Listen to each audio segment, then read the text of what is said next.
just thoughts on the game and what you told the guys.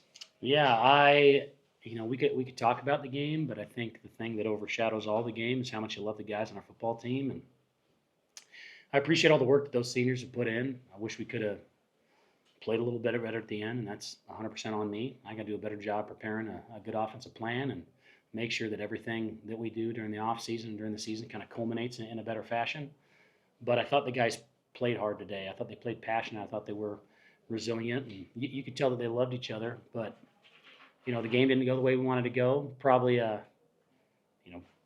should have taken a couple more opportunities, just get points on the board in certain circumstances. But we knew that we were going to end up having to score 30 plus to win the game. That was kind of the deal talking to the team. And you're not accounting for the kickoff return, but we were trying to make sure that we were trying to get to 32 points. And I thought our defense played hard and played well and managed the week. And on offense, just for those guys to step up. I mean, it took us a little bit of time to kind of replace Freddie and shake that dust off, but I'm proud of the way the guys played. I mean, they handled everything well. Would you love to play better? Absolutely, but at this point in the season, you never want to talk about the nicky-nack things that you should have or could have done to play better.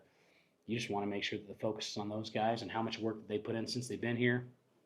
Those seniors having welcomed me in with open arms, and I mean, starting college during COVID, going through 3 different staffs, and just bringing it every single day. I mean, their want to is high, their willingness to work is extremely high, and that's gonna prove beneficial for them in the long run.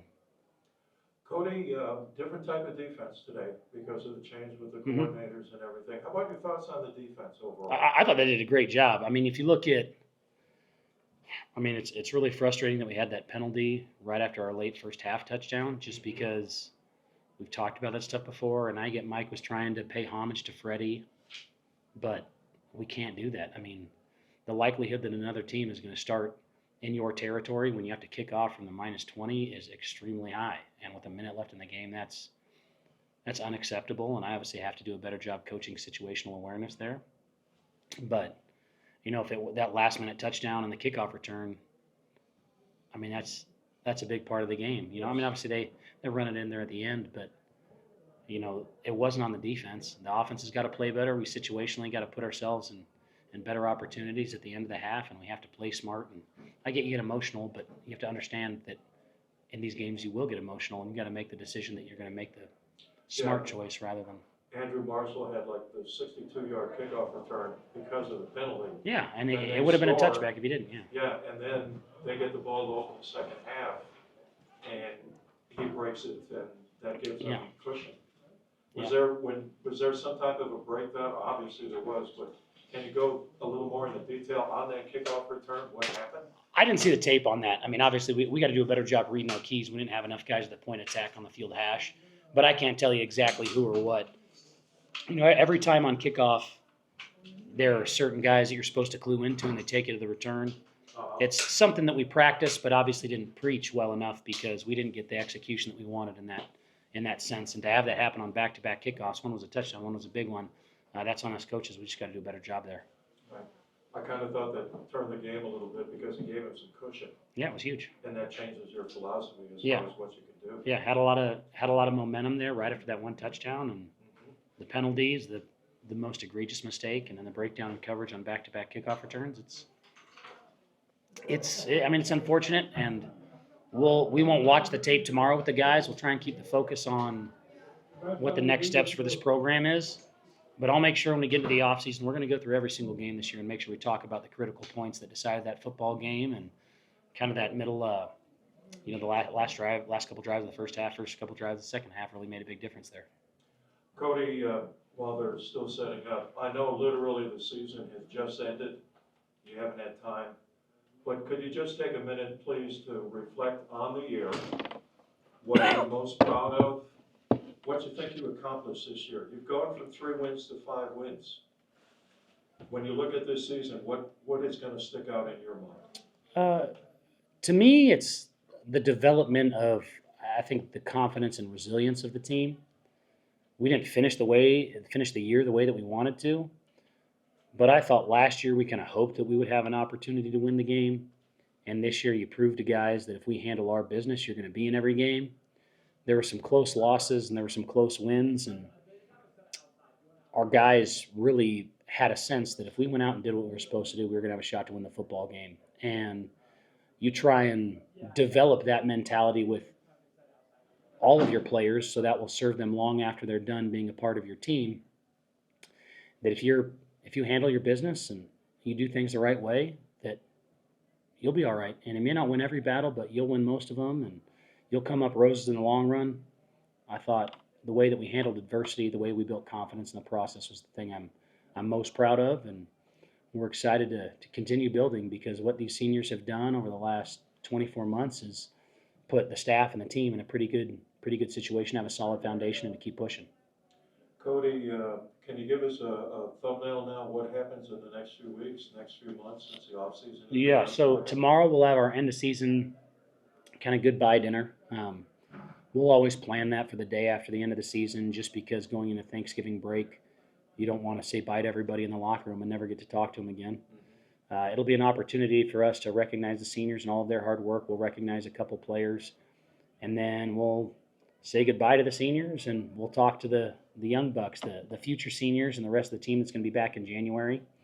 We'll take a small break with the rest of the school for the Thanksgiving week, and then we'll come back and we're going to get after it. I mean, we're going to start training. We have 2 weeks to get great quality training in before Christmas break, and we're going to get after it. I know I'm not saying we're the best in the country, but there's nobody who's going to work harder than us in the offseason. There's nobody who's going to train like us, and our guys get a lot of confidence from that, and that starts with getting to work on 2025 the Monday after Thanksgiving. So we'll make sure we get to work there. We got to really hammer the road recruiting. Signing days on December 4th, which is 2 weeks earlier than it has been previously. So, once that turkey settles in, I'm going to spend a lot of time with a cell phone glued to my head or FaceTiming and Zooming people, making sure that we can lock in the recruits who are already currently committed. And we'll have some meetings with some of our players. The way football is now, we know some seniors are leaving, but everybody has the opportunity to leave. I don't want to lose anybody, but we'll kind of address those roster needs as they pop up, and it might add some last-minute recruiting needs. So we have a pretty good board, and recruiting is a year-round process, but we'll kind of have to juggle evaluations with our guys and making sure our guys go into Christmas break well as making sure we can fill the cupboard for spring 2025 and next fall season.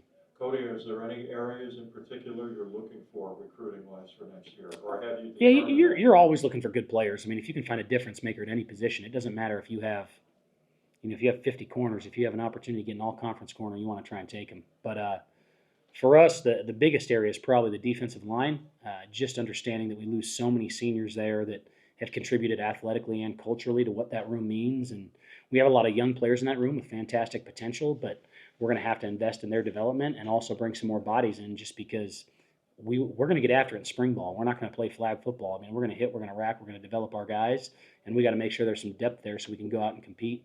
So defensive line will be a really big one. Corner is an area, obviously, I don't want to. I mean, Jackson Daniels would be out a while. I don't think we'll have him in spring ball based on what happened today. So we'll have to make sure that we get some other DBs in there because losing Josh and Tyler's going to take a hit in that room.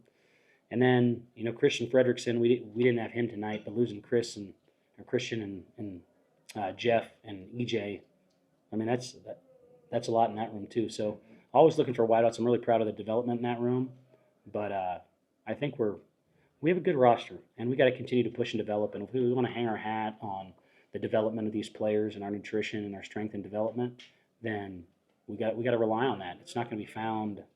You're always going to get players, I say, pseudo in the portal, and you're always going to sign good players. But the core of our team for next year is here already, and I'm excited to see those guys develop and take advantage of the opportunities given them over the next 9 to 10 months, and we'll see what we can come of it. Hey, Coach. Kate Calvin, KPI Sports. I apologize if I ask any question that has already been asked. I had trouble finding the secret room here. So, All right. Yeah. So what would you say is the biggest improvement between this year's Bengals and last year's? Yeah, I think it's the mentality, the confidence and resilience of this group. I know people laugh at me because they always want me to talk about winning more, but I think before you can worry about winning every game, you got to do what winners do, and that's showing up every day and being committed to the process and understanding that the details make all the big differences in everything that you do, especially football.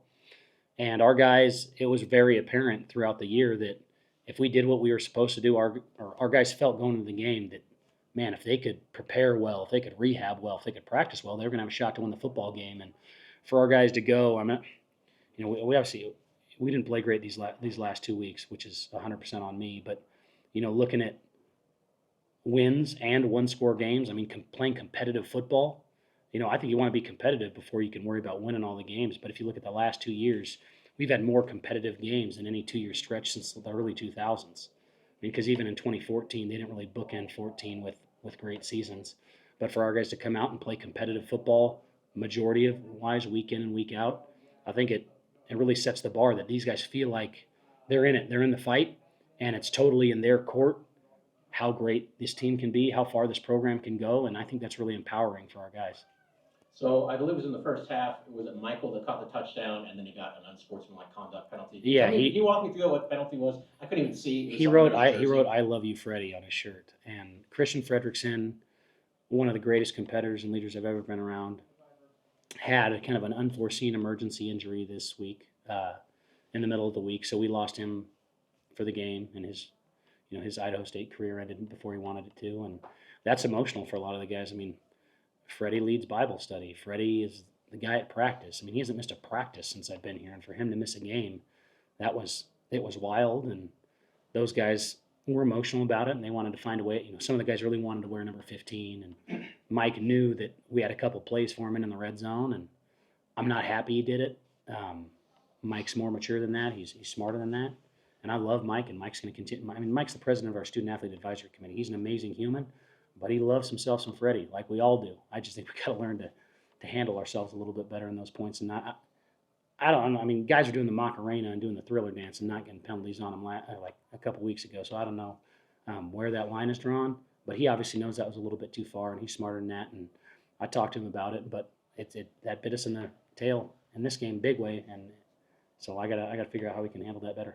Is it just like a uniform infraction, I guess, then, or something? No, it's unsportsmanlike because you're pulling up your shirt and there's a message on it. They feel like it was taunting, and I mean the reality is that there are bad calls at every level, but I don't know if pulling up your shirt is unsportsmanlike, but you're crossing a line. I couldn't see it. I assumed it was akin to like George Kittle with the Dallas Cowboys. I couldn't tell what it said. That's why I wanted to ask you. But hearing it just said, "I love Freddie." It says "I love Freddie." Obviously, different story. So yeah, there's a big heart in the middle. Yeah, it was not no animosity. Yeah. That's what I was curious about. Yeah. That's all for me. Okay, and we got one more, Cody. Just with the senior group, we've talked about, there's a ton of turnovers. There's 30 of these guys, but do you feel they did what they needed to set the foundation for the future of this program? I do. Win, lose, or draw. I think the way you show up to work every day. I think the way you treat each other. I think that's what's going to define these guys. And, there's no doubt in my mind that those guys in the locker room love each other, and there's no doubt in my mind that they made this place better. And if we can get a little bit better every single year, not all progress is linear statistically, but I know we're going to keep pushing because of the foundation that these guys have laid. And I said I came into a situation where I was really, really excited to be here, and these guys were really, really excited to have somebody love on them. And I think they've felt the support from the community. Like today, they felt the support from the administration. So it's not just a me thing, but there's a palpable swell of enthusiasm and sense of self-worth in the program. And I'm going to keep battling for these guys. I need to be better. I'm going to continue to push the staff to be better because I'm really excited about where the Bengals can be in the future. And I don't know when we're going to get there, but if we continue to attack every day like we have over the last, 365, I'm excited about where we'll go. Okay, that's good. Thank you, Josh. Yeah, thank you guys.